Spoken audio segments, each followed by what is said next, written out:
Ukraine is facing a decisive moment, fighting not only for its own future but for Europe. President Zelensky and his team are pushing for strong guarantees and real support to rebuild the country and secure a peace. Will the world stand firmly with Ukraine, and can this moment become a turning point toward victory and recovery? In mid-January, in recent days, senior Ukrainian delegation representing President Zelensky traveled for Miami for a critical round of talks with figures aligned with President Trump as diplomatic pressure intensified ahead of the World Economic Forum in Davos.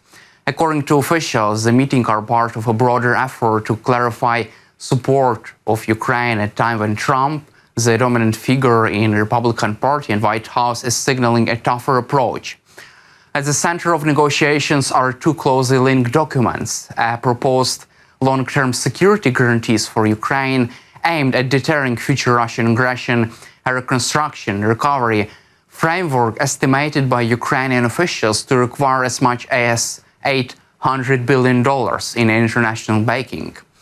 Ukrainian officials are pushing for the two agreements to be finalized together, arguing that economic recovery cannot be separated from the credible security guarantees. US negotiators, however, have raised concerns about scope, cost, and legal obligations. Delegation sent to Miami reflects Zelensky's highest-level negotiating team, often described by Ukrainians as President's inner circle. Rustem Umerov, Ukraine's Secretary of National Security and key architect of defense coordination, Kirill Budanov, head of the presidential office, and David Arhamia, a leading parliamentary figure and negotiator with Western partners. The presence of these figures underlines the Ukraine's places and importance for Ukraine on securing clarity from US. Talks in Miami involve individuals closely associated with Trump's orbit: Steve Witkoff, Jared Kushner, Trump's son-in-law, and also senior White House advisor who has remained influential in decision-making process. Notably absent from early sessions was Marco Rubio, whose non-participation was seen by some observers as a sign of divisions within the White House. Ukraine is seeking formal, legally binding security commitments that would go beyond political statements or temporary assurances. Ukrainian officials argue that without such guarantee, any future peace agreement would leave the country vulnerable to renewed Russian attacks. US negotiators, according to sources, have been hesitant to offer firm commitments that could obligate Washington long-term, reflecting Trump's broader skepticism toward open-ended security arrangements. The proposed reconstruction package would involve international investment, loans, and public-private partnerships to rebuild Ukraine's infrastructure. While US negotiators acknowledge the scale of destruction, they have pressed Ukraine to narrow the framework and clarify how funds would be managed, monitored, and secured from corruption risks. Sources describe the current phase of talks as intense, with Trump's team urging Kyiv to show flexibility and accelerate decision-making before Davos. Ukrainian officials privately describe this as an effort to force concessions, particularly on security language. Despite sessions in Miami, the talks have yet to produce the finalized agreement. Drafts are still being revised and several provisions remain unresolved. Ukrainians hope remaining gaps can be bridged during high-level meetings at Davos, where Zelensky is expected to meet with Western leaders and Trump. US officials, meanwhile, are pushing a broader framework that could eventually be presented to Russia as part of a future peace process. Kyiv and several European governments insist that negotiations with Moscow should not proceed without solid guarantees.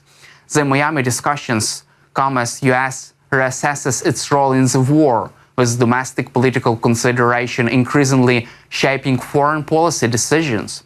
Europeans are watching closely, whereas that a shift in US posture could leave them carrying a larger share of Ukraine's security burden. At the same time, Russian military pressure has continued, including strikes on Ukrainian energy, which Ukrainian officials cite as evidence that Moscow has little interest in ending this war. Negotiations are expected to continue on the sidelines of the World Economic Forum in Davos, where Ukraine hopes to finalize both the security and reconstruction agreements. Whether the two sides can reach consensus remain unclear. much will depend on how far US is willing to go in committing to Ukraine's long-term security and economic recovery.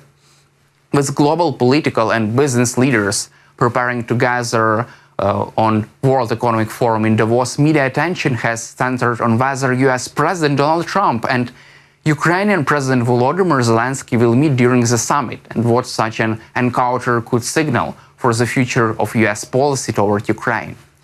Although no formal meeting has been confirmed, media reports indicate that talks involving Ukrainian officials and members of Trump's team are expected to continue in Davos. Following recent negotiations in US, the prospect of a meeting has taken on added significance amid shifting political dynamics in US and growing international pressure to define a path forward for Ukraine. According to Reuters, Ukraine's chief negotiator Rustem Umerov said discussions with US would continue at the Davos Forum after a series of meetings held earlier this month in Florida. Umerov did not confirm whether Zelensky would meet directly with Trump during the summit, but emphasized that Ukraine views Davos as a critical opportunity to advance negotiations related to long-term security guarantees and post-war recovery planning. The comments marked a notable moment in Trump's public messaging on Ukraine and were widely interpreted as signaling a more transactional and pressure-driven approach to negotiations. Media coverage has referenced the remarks as a key backdrop to any potential Trump-Zelensky meeting, highlighting the strain could shape face-to-face talks. Coverage from outlets reporting on Davos has noted that Trump has said he may meet Zelensky at the forum. He has not confirmed a scheduled meeting. Both leaders are expected to be present, and analysts say Davos often provides opportunities for informal or off-the-record conversations that are not formally announced in advance. Still, journalists and diplomats alike have stressed that no confirmed meeting time or format has been released, leaving open to possibilities that talks could take place privately or through intermediates. Several outlets have reported that Trump is expected to lead one of the largest US delegations ever to Davos, including politicians, allies, advisors, and prominent business figures. The size and visibility of the delegation have fueled expectations that the US will use the forum to send clearer signals about its global economic and security priorities. With Zelensky also scheduled to attend, Ukrainian and Europeans are watching closely to see whether Davos can produce outcomes or public signals of alignment. Some reports suggest Davos could serve as a venue for advancing or unveiling elements of a large-scale Ukraine reconstruction and prosperity framework estimated to be $800 billion. While media accounts differ on whether a formal signing is likely, several have noticed that Kyiv used Davos as a politically adventurous stage of announcing commitments, particularly amid uncertainty about congressional approval process. Despite the volume of coverage, outlets have emphasized the expectation should be tempered. Ukrainian officials have said the talks will continue in Davos, but have avoided confirming Trump-Zelensky meeting. Other reports have underscored that scheduled at the World Economic Forum often change at short notice. Analysts note that Davos may serve more than a staging ground for positioning and signaling rather than a venue for finalized deals.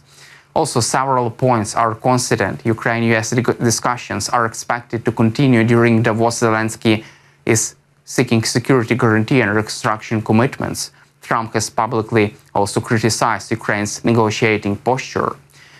Meanwhile, President Trump said he would impose new tariffs on imports from 8 NATO and EU countries: Denmark, Norway, Sweden, France, Germany, the Netherlands, Finland, and UK, unless US is allowed to buy Greenland. Tariffs would start at 10% on February 1st and rise to 25% on June 1st if no purchase deal is reached. Europeans reiterated support for Denmark and strongly condemned the threats. EU warns a dangerous downward spiral. EU leaders strongly condemned Trump's tariff threats, warning the move could harm transatlantic relations and set off a spiral of retaliation. Statements from European Commission and EU Council leadership highlighted concerns that such tariffs might distract from shared priorities like Ukraine. Greenland thanks European allies. Greenland's local authorities welcomed the unified EU response opposing US tariff threat, expressing gratitude for diplomatic support from Denmark and other European nations.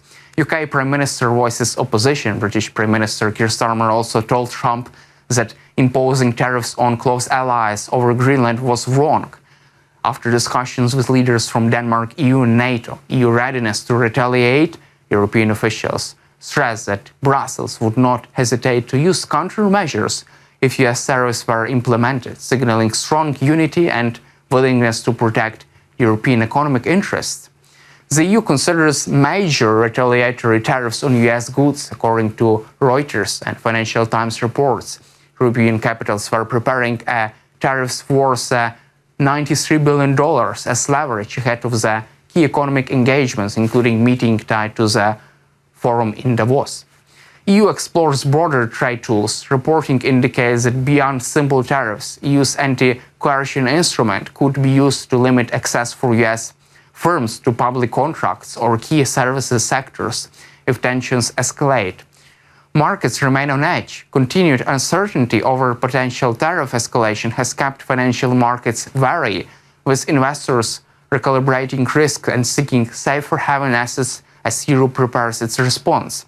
Trump's tariff threats are tied to his desire for US to be allowed to negotiate over the purchase of Greenland, autonomous Danish territory. European allies have rejected the idea of selling Greenland and condemned this, framing them as harmful to long-standing alliances. That's all for today. Subscribe to our YouTube channel and glory to Ukraine.